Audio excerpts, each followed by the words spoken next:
La conquête de l'Algérie va se faire entre 1830 et 1847, c'est-à-dire une guerre quand même longue, une guerre très dure, sanguinaire, cruelle, entre, surtout à partir de 1837, entre les troupes du général Bugeaud et les troupes de l'émir Abd al-Kader, qui se font une guerre à outrance. C'est razzia, mais c'est, à l'époque, c'est comme ça qu'on fait des guerres.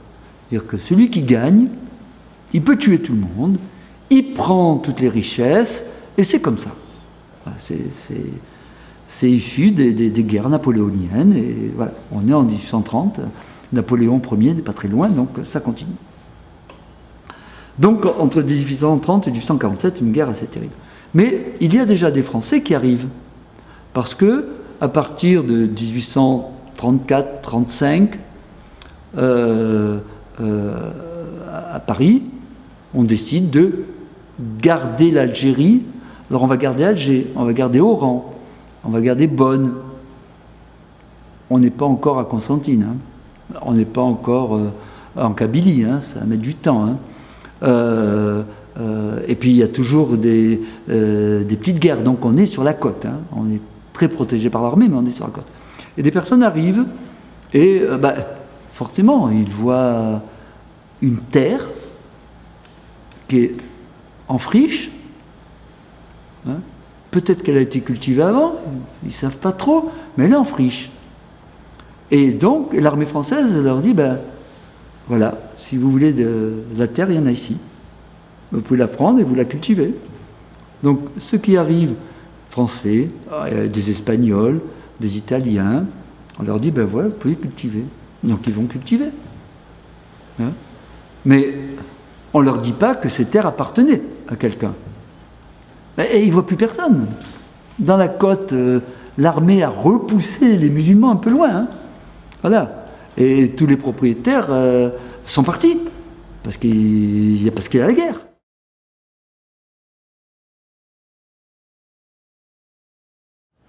Avant 1962, la vie en Algérie est duale. C'est-à-dire que vous avez une vie dans les côtes et une vie à l'intérieur des terres. Et cette vie est complètement différente. La vie sur les côtes, c'est une vie où on a à peu près 95% de la population européenne et 1 million d'Algériens musulmans. Et donc cette population de 2 millions à peu près de personnes vit ensemble, elle profite ou elle bénéficie de ce qu'on appelle les atouts de la modernité, c'est-à-dire des écoles, des collèges, lycées, la faculté pour certains, mais pour peu, que ce soit pour les Européens ou pour les musulmans. Et puis vous avez la deuxième Algérie, c'est-à-dire celle qui se trouve à 50 km des côtes, où là, il n'y a rien du tout, c'est-à-dire qu'il n'y a pas d'école, il n'y a pas de collège, il n'y a pas de lycée, il n'y a pas de route, il n'y a pas d'eau courante. Et donc cette Algérie, elle est habitée par 90% de la population musulmane. Et donc, cette vie est duale. D'un côté, on a une vie qui se rapproche du modèle, on va dire, occidental, et de l'autre, on a une vie qui est une vie misérable, qu'avait dénoncé en son temps Albert Camus.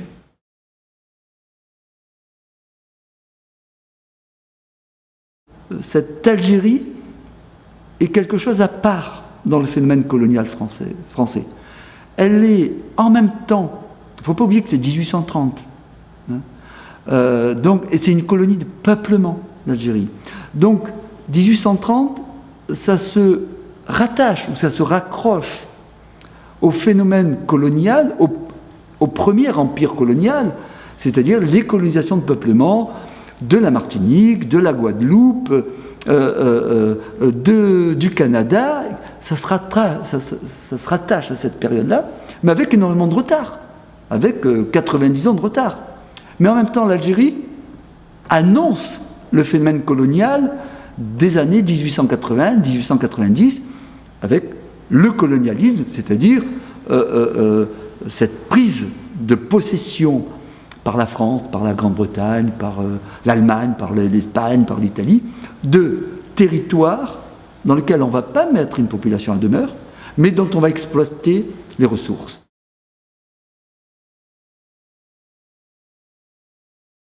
Le million de Français qui vit là-bas, ce million de Français et une petite partie des musulmans ont appelé De Gaulle à la rescousse en 1958 pour qu'il sauve l'Algérie française. Hein, mais De Gaulle, quand il arrive, il comprend très bien que c'est pas possible. Et très rapidement, on est en 58, mais en 59, il dit déjà, il parle d'autodétermination. Donc on ne peut pas dire que... Bien sûr que les Français ont été bernés par le « je vous ai compris hein. ». Je vous ai compris, mais qu'est-ce qu'il a compris? Il a compris que la foule qui était devant lui, bien sûr qu'il y avait des Européens, mais il y avait aussi beaucoup de musulmans. Et je vous ai compris, c'est-à-dire, je vois, il le dit, hein, je vois ce que vous voulez faire, la fraternité, etc. Mais en même temps, dès qu'il part, dans l'avion qu'il ramène, il dit, c'est à un de ses conseillers, ne me dites pas que les personnes qui se trouvent en Algérie puissent être l'équivalent d'un Auvergnat ou d'un Breton. Ces gens-là sont inassimilables à l'esprit français. Mais même les Français d'Algérie, ils les considèrent comme un peu perdus pour la France, quoi. Très bien pour l'Algérie, mais perdus pour la France.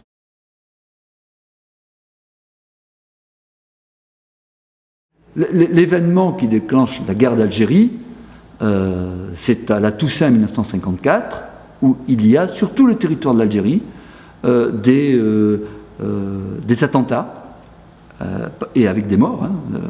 Alors on parle beaucoup de l'attentat du car, de l'autobus qui emmène ces deux instituteurs, les époux Mondré, et puis un caïd vers les écoles, et puis on les fait descendre, et puis l'instituteur est tué, l'institutrice est blessée, enfin sa femme est blessée, et le caïd est tué. Mais il y a eu beaucoup d'attentats sur tout le territoire algérien, plus d'une cinquantaine d'attentats, un peu partout. Oui, perpétrés par un mouvement qu'on ne connaît pas à l'époque, le FLN, le Front de Libération Nationale. Voilà.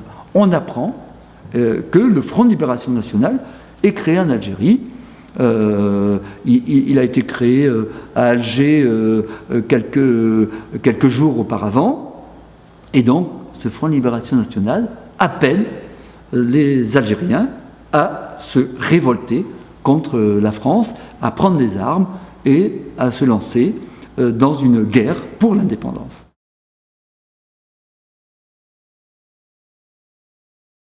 Elle sent bien qu'on va vers une indépendance négociée, mais qui ne sera pas véritablement négociée. On sait qu'il y a des accords qui sont en train de se mettre en place, mais les accords restent toujours secrets, et on ne sait pas ce qui va se passer. Hein. Et dans ce vide, on va dire, hein, dans ce vide, effectivement, ça laisse la possibilité à certains groupes extrémistes de fleurir, hein, de voir le jour, et de récupérer une population qui est dans l'attente et qui est apeurée. Elle ne sait pas comment elle peut négocier avec la FLN, elle ne sait pas comment négocier avec le gouvernement français, et donc il y a des affrontements, fin 60, entre ce front de l'Algérie française, qui sont des ultra-France, hein, ultra-Algérie française, et qui prennent non pas les armes, mais les pavés et tout ce qu'ils peuvent jeter sur les gendarmes mobiles, mais en même temps, dans le même temps, le même mois, décembre 60, vous avez des Français d'Algérie qui s'affrontent avec les gendarmes mobiles, et vous avez des musulmans qui revendiquent pour la première fois l'indépendance en agitant des drapeaux algériens, qui vont affronter aussi l'armée française. Effectivement, début 61, création de l'organisation armée secrète, avec donc les 4 généraux Salan, Jouhaud, Chasles et Zeller, donc des généraux de très haut rang, hein, puisque Salan est une grande figure de l'armée, et qui décide d'un putsch pour garder l'Algérie française. Ce putsch échoue très rapidement, en quelques jours.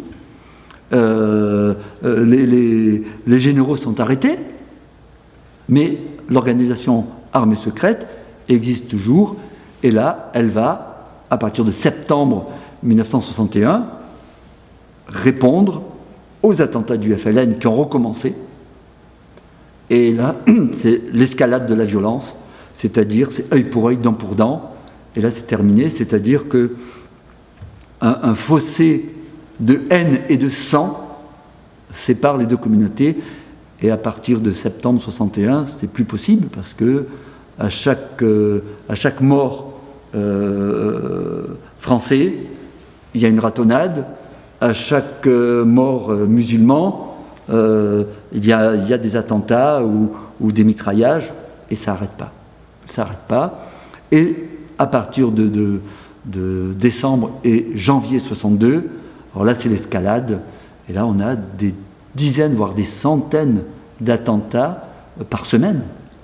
Et donc là, les personnes sortent, mais elles ne savent pas si le soir, elles vont rentrer chez elles.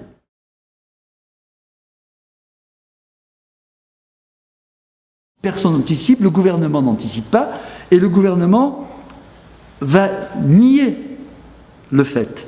Ça se déroule sous ses yeux, hein, mais on nie le fait, c'est-à-dire que le ministre Boulin qui dit à De Gaulle, parce que Pompidou, on est dit au général de Gaulle, mon général, nos perspectives sont largement dépassées, et puis Boulin intervient, il dit, non, mais ce sont des vacanciers qui arrivent pour les vacances et qui vont repartir.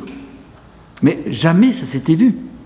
Il n'y avait jamais eu 300 000 personnes qui passaient en juin en Algérie, que ce soit en 61, ou même avant 54, c'était pas possible. Hein.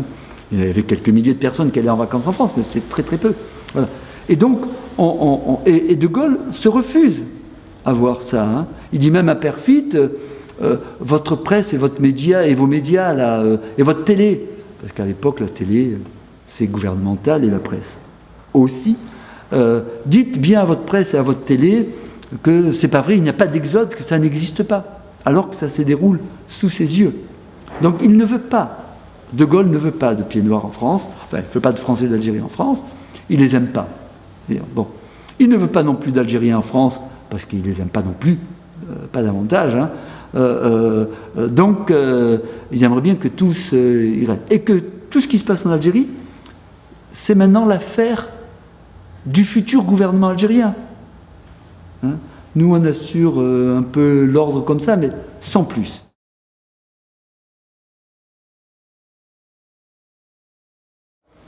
Ceux qui partent, on va dire ceux qui partent en avril, c'est précipité, mais ils arrivent à trouver une place dans des bateaux ou dans des avions. Hein. On voit souvent, et dans l'esprit des personnes, le rapatriement, c'est le bateau qui est surchargé. C'est vrai. Mais n'oubliez pas que les avions ont contribué au rapatriement de 48% des Français d'Algérie.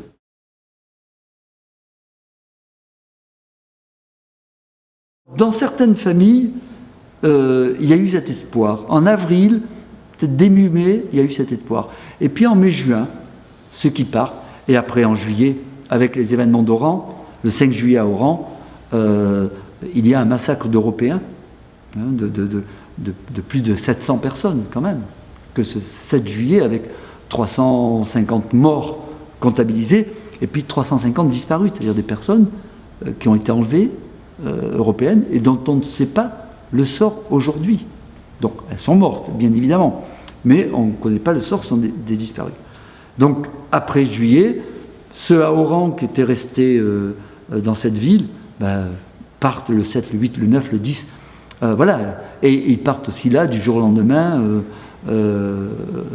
sans rien apporter avec eux. En mai, juin et juillet, l'expression « la valise ou le cercueil » est une vraie expression. Ça a une réalité.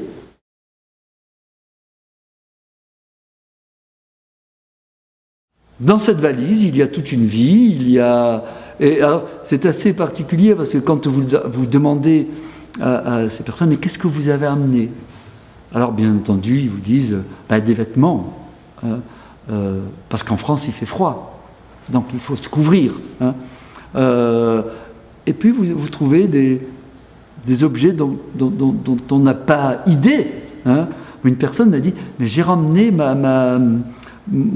vous savez, le bout de bois qui servait à lessiver là, avec des rainures.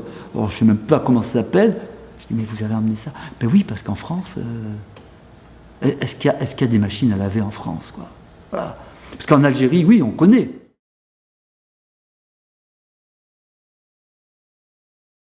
Fin 61, il y a un des premiers sondages, IFOP, un des premiers sondages, qui pose la question, si des Français d'Algérie venaient à être rapatriés, est-ce qu'il faut les aider?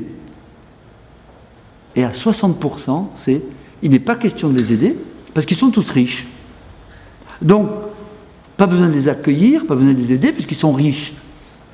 Et le gouvernement de l'époque méconnaît complètement cette population. Ils pensent tous que ce sont des colons, qui sont des agriculteurs, qui sont aussi riches, donc, et qui sont des Français qui vont venir, ils vont faire comme les autres, quoi. Ils vont se mettre un peu comme ça, un peu partout, on va les mettre un peu partout, et puis ils vont se taire, voilà. Et c'est pas ça qui se passe. Voilà. Donc, les Français savent qu'ils ne vont pas être bien accueillis. Ils savent qu'à Marseille, c'est une ville qui les rejette. Marseille n'a pas apprécié les rapatriés de Tunisie, Marseille n'a pas apprécié les rapatriés du Maroc, et qui étaient peu nombreux. Donc je ne vois pas comment Marseille pourrait accepter et accueillir les rapatriés d'Algérie qui sont 10 fois plus nombreux, et qui sont français, qui parlent le français, voilà, c'est différent de ceux qui viennent du Maroc et de Tunisie. Donc ils savent que ça va pas être, qu'ils vont pas être bien accueillis.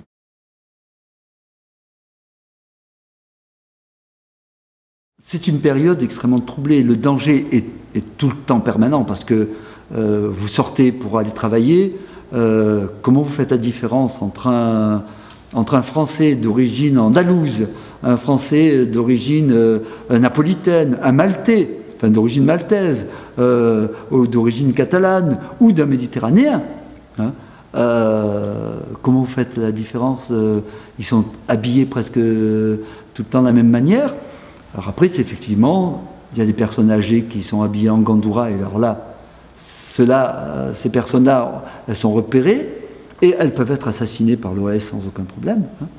Et puis, vous avez aussi des personnes qui sont assassinées par le FLN, y compris des musulmans, qui sont assassinés par le FLN parce que le FLN décide que le garde champêtre, du fait qu'il est payé par la France, même si c'est rien du tout, il est compromis. Ça devient une sorte de collaborateur. Et donc, on peut l'assassiner. Un conseiller général, on peut l'assassiner aussi, même s'il est musulman, parce qu'il est censé faire partie de la France. Et cette volonté de creuser un fossé le plus profond possible entre les deux communautés est réelle.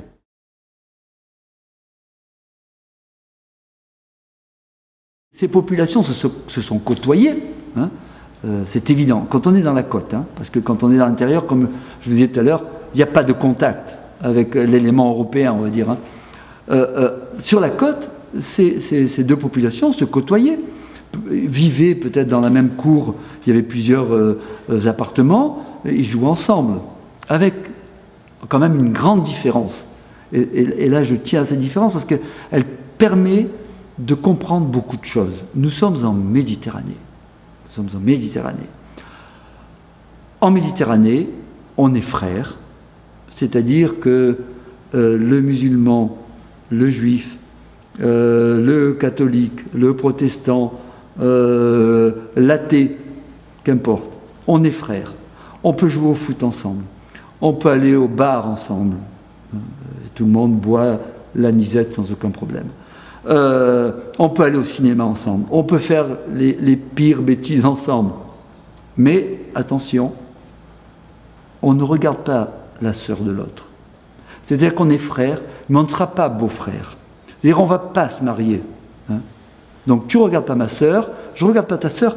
C'est dans la mentalité, c'est comme ça.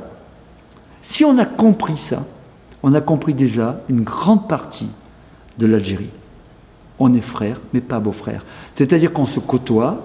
Hein, nos sœurs peuvent s'amuser entre elles jusqu'à 10, 11 ans, 12 ans, mais à la puberté, terminé. Chacun chez soi. Tu ne regardes pas ma sœur.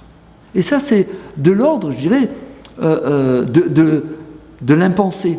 On ne peut même pas penser, enfin, on n'a même pas le droit de penser à la sœur de son copain. C'est pas possible. On ne se marie pas. Voilà. Alors, entre des juifs et des non-juifs, on peut se marier. C'est arrivé, bien sûr, parce que, je dirais, la France est passée par là. La France, et je dirais, la France et le consistoire français, le consistoire parisien est passé par là. En disant, bah, maintenant vous êtes français, bon. Mais, bon, c'est admis. Il y en a, après la Seconde Guerre mondiale, il y en a déjà après la première. Dans les années 30, il y a déjà des mariages entre juifs et non-juifs. Et après, après la Seconde Guerre mondiale, bien évidemment. Beaucoup plus qu'auparavant. Mais entre juifs et musulmans, c'est zéro. Et entre non-musulmans et musulmans, il y avait 1% de mariage mixte en 1860, il y en aura 1% en 1960. C'est-à-dire qu'en un siècle, il n'y a rien qui s'est passé.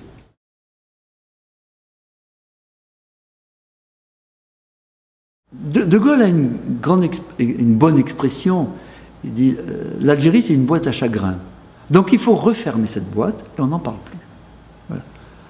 Pour l'Algérie, ceux qui arrivent au pouvoir en septembre 62, donc président Mohamed et le colonel Boumedienne, hein, pour eux, c'est simple. L'Algérie, c'est une Algérie musulmane, indépendante. La terre, c'est l'Algérie et il faut être arabe. Voilà. Et pour être citoyen algérien, il faut avoir un grand-père musulman. Donc même pour les Européens qui avaient été pour le FLN, ça a été très difficile, très difficile d'être considéré comme citoyen algérien. Et pour la plupart d'ailleurs, en 64, 65, ils sont revenus hein, en France. Donc pour l'Algérie, c'est très simple, c'est une histoire qui est passée, mais une histoire qui est un peu le fonds de commerce du gouvernement algérien. Chaque fois qu'il y a un problème, c'est la faute de la France. On l'a vu dans les années noires, la décennie 1990. Hein, l'Algérie, enfin le gouvernement algérien n'a pas hésité à dire que c'était des enfants de harkis qui s'engageaient du côté du fils pour se venger. Alors que la réalité, bon, il y en a eu un ou deux, mais il n'y a pas eu cette masse. Voilà. Et donc on se sert de cette guerre d'Algérie comme d'un fonds de commerce pour l'Algérie, hein, pour le gouvernement algérien.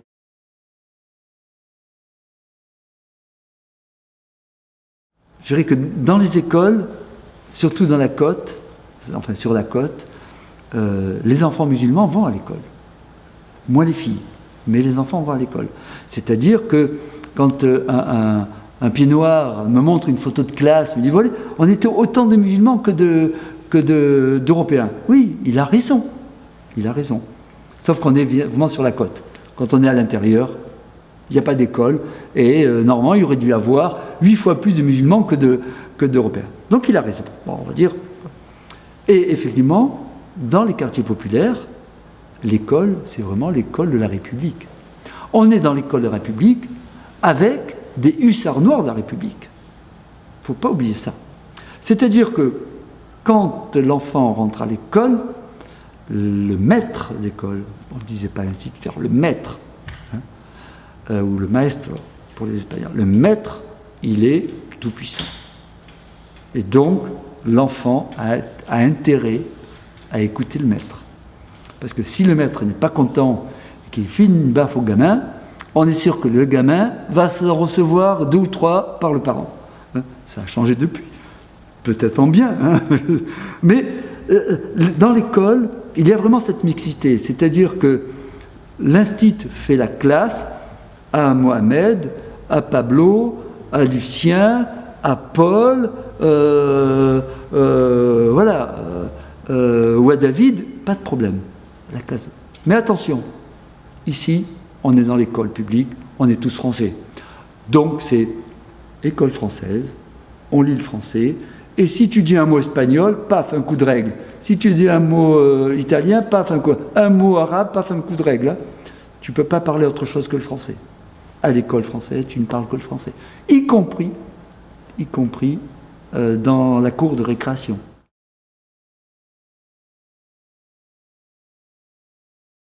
Il n'y a pas une identité Pied Noir en tant que telle. Il n'y a pas une identité parce qu'il n'y a pas d'uniformité, on va dire, religieuse. Il n'y a pas d'uniformité d'origine. Ils ne viennent pas tous d'Espagne ou d'Italie. Voilà. C'est un mélange. Il n'y a que la langue qui va les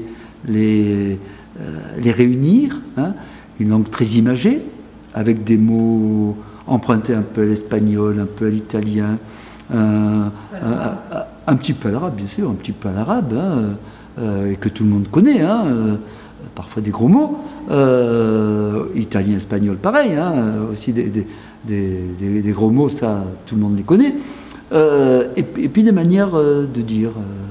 Il y a des expressions qui sont comme ça, très, très Pied Noir, et qui font qu'on se reconnaît aussi, entre soi. Et puis après, on va sacrifier au rite. Le rite, c'est l'anisette. Même si ça se perd, même si ça s'est perdu, en fait, ça s'est jamais trop perdu. Et puis vous avez parfois des traditions culinaires qui existent et qui se trouvent dans des familles, parce qu'on sait que à Pâques, on va faire ça. La mouna, à Pâques. Vous allez à Marseille, vous trouvez des mounas à Pâques. Et vous avez des Pieds Noirs qui achètent la mouna à Pâques, quand ils ne la font pas. À Nîmes, pareil. À Montpellier, pareil. À Nice, pareil. On va dire, c'est des traditions qui se passent comme ça, et qui, traditions culinaires, mais, ou pas, mais qui se transmettent et qui font que, à un moment donné, on peut reconnaître la famille Pied Noir de la famille qui n'est pas Pied Noir.